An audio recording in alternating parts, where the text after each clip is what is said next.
Hello. Welcome to my channel kitchen and blogs. ఇంటికి ఎవరైనా గెస్టులు వచ్చినప్పుడు ఏదైనా స్పెషల్ డేస్లో ఎక్కువ హడావిడి లేకుండా మంచి భోజనం ఉండాలనుకుంటే ఇలా కొబ్బరి పాల అన్నం చికెన్ కుర్మా చేసి పెట్టండి. కడుపు నిండా ఇష్టంగా తింటారు. టేస్టీగా ఉంటుంది అండ్ సింపుల్గా కూడా అయిపోతుంది. ఈ చికెన్ కుర్మాని మా హస్బెండ్ అయితే అడిగి మరీ చేయించుకున్నారు. భోజనాల్లో లాగా ఉండాలి, ఎక్కువ గ్రేవీ ఉండాలి, చికెన్ మెత్తగా ఉడకాలి అని. నిజంగా చికెన్ కుర్మా చాలా టేస్టీగా వచ్చింది. ముందుగా ప్రాసెస్లోకి వెళ్తే ఇక్కడ కొబ్బరి పాల అన్నం కోసం నేను ఒక కొబ్బరికాయని అయితే తీసుకొని పగలగొట్టి కొబ్బరినంతా తీసి చిన్న చిన్న ముక్కలుగా కట్ చేసి నీట్గా వాష్ చేసి మిక్సీ జార్లోకి తీసుకొని కొంచెం కొంచెంగా వాటర్ని యాడ్ చేస్తూ మెత్తగా మిక్సీ పట్టుకున్నాను. ఈ కొబ్బరి పేస్ట్ని ఒక 3 టేబుల్ స్పూన్ కర్రీలోకి తీసి పక్కన ఉంచుకున్నాను. ఈ కొబ్బరి పాలు అంతా వేరు చేయడానికి ఒక బౌల్లోకి ఒక జల్లెడని తీసుకొని ఈ కొబ్బరిని మొత్తం అందులోకి వేసుకొని కొంచెం కొంచెంగా వాటర్ని యాడ్ చేస్తూ కొబ్బరి పాలు మొత్తాన్ని తీసుకోవాలి. మిగిలిన కొబ్బరి ఉంటుంది కదా, దానిని ఎండలో ఎండబెట్టుకొని కర్రీస్లోకి వాడుకోవచ్చు. నేను తీసుకున్న ఒక కొబ్బరికాయకి ఇన్ని కొబ్బరి పాలు అయితే వచ్చాయి. ఇప్పుడు కర్రీలోకి 3 మీడియం సైజ్ ఆనియన్స్ని, ఒక పచ్చిమిర్చిని, కొంచెం కొత్తిమీరని, ఒక టమోటాని కట్ చేసి పక్కన ఉంచుకున్నాను. పలావ్లోకి 2 ఆనియన్స్ని, ఒక టమోటాని, 3 పచ్చిమిర్చిని, ఒక గుప్పెడు పుదీనా కొత్తిమీరని, బిర్యానీ మసాలాని అన్నిటినీ రెడీగా పక్కన ఉంచుకున్నాను. ఇప్పుడు ఒక బౌల్లోకి 1 గ్లాస్ బాస్మతి రైస్ని, 1 గ్లాస్ నార్మల్ రైస్ని తీసుకొని నీట్గా వాష్ చేసి వాటర్ పోసి 1/2 అవర్ నానబెట్టుకోవాలి. ఈ బియ్యం నానేలోపు ఇప్పుడు మనం చికెన్ కర్రీని అయితే ప్రిపేర్ చేసుకోవచ్చు. ఇలా బాస్మతి రైస్, నార్మల్ రైస్ వేయడం వల్ల పలావ్ అనేది టేస్టీగా వస్తుంది. ఇప్పుడు కర్రీలో వేసే మసాలా కోసం మిక్సీ జార్లోకి ఒక గుప్పుడు ఆనియన్స్ని, ఒక టమోటాని, 1 స్పూన్ ధనియాలని, 1/2 స్పూన్ జీలకర్రని, చెక్క, లవంగం, యాలకుల్ని, 1/2 స్పూన్ గసగసాలని, 1 స్పూన్ నువ్వుల్ని, 4-5 బాదం పప్పు పలుకుల్ని లేదా జీడిపప్పుని కూడా యాడ్ చేసుకోవచ్చు. 1/2 స్పూన్ శనగపప్పుని, కొబ్బరి పేస్ట్ని వేసి మెత్తగా మిక్సీ పట్టుకొని పక్కన ఉంచుకోవాలి. ఇప్పుడు స్టవ్ మీద కుక్కర్ పెట్టుకొని 2 టేబుల్ స్పూన్ ఆయిల్ని వేసి ఆయిల్ హీట్ అయ్యాక ఆనియన్స్ని వేసి మూత పెట్టి ఆనియన్స్ కొంచెం మెత్తపడే వరకు మగ్గించుకోవాలి. ఆనియన్స్ కొంచెం మెత్తపడిన తర్వాత ఉప్పు, పసుపు కలిపి పెట్టుకున్న చికెన్ని యాడ్ చేసి ఆనియన్స్, చికెన్ అంతా ఒక్కసారి కలిసేటట్టు కలుపుకోవాలి.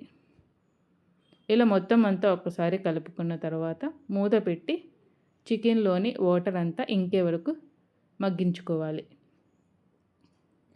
ఇలా చికెన్లోని వాటర్ అంతా మగ్గిన తర్వాత 1 స్పూన్ అల్లం వెల్లుల్లి పేస్ట్ వేసి అల్లం వెల్లుల్లి పేస్ట్లోని పచ్చివాసన పోయే వరకు ఫ్రై చేసుకోవాలి.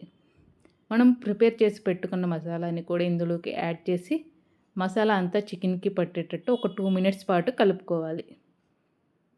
ఇలా మసాలా అంతా చికెన్కి పట్టిన తర్వాత 2 స్పూన్స్ కారం, ఒక పచ్చిమిర్చి చీలికని కూడా వేసుకొని కారం అంతా చికెన్కి పట్టేటట్టు ఒకసారి కలుపుకోవాలి.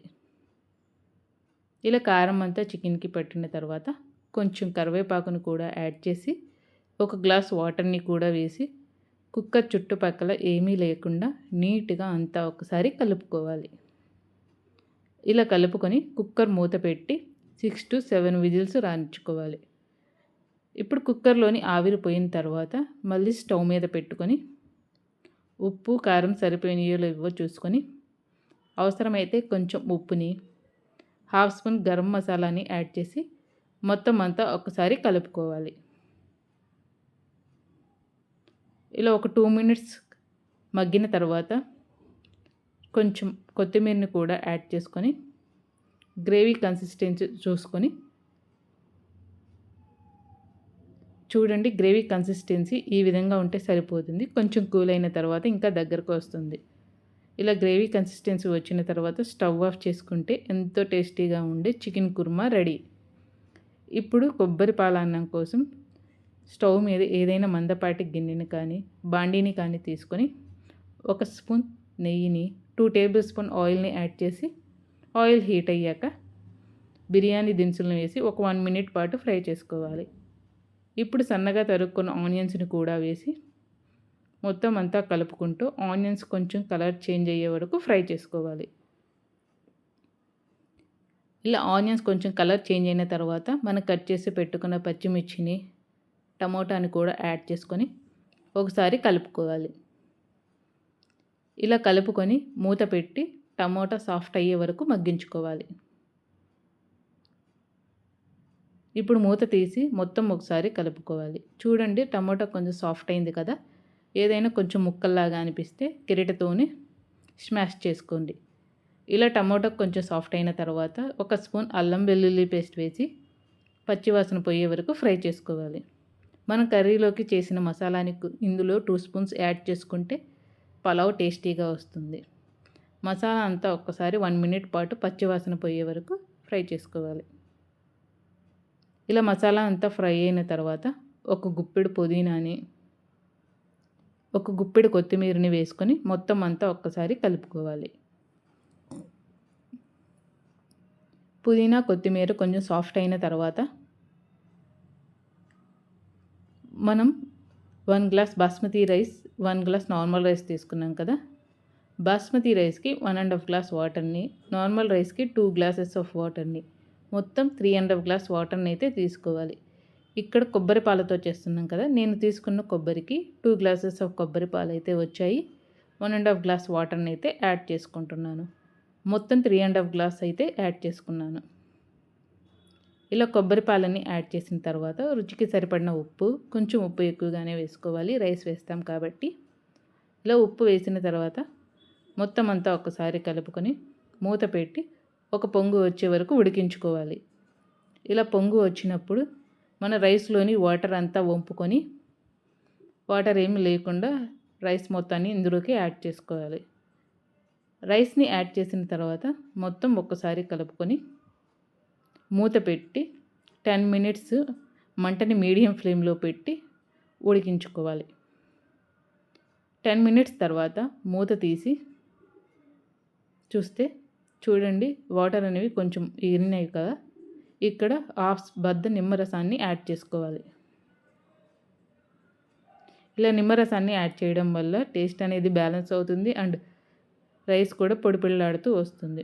నిమ్మరసాన్ని పిండిన తర్వాత రైస్ మొత్తాన్ని ఒకసారి కలుపుకొని మళ్ళీ మూత పెట్టి ఇంకో 10 మినిట్స్ మీడియం ఫ్లేమ్లో ఉడికించుకోవాలి. 10 మినిట్స్ తర్వాత మూత తీసి ఒకసారి కలపెట్టుకోవాలి.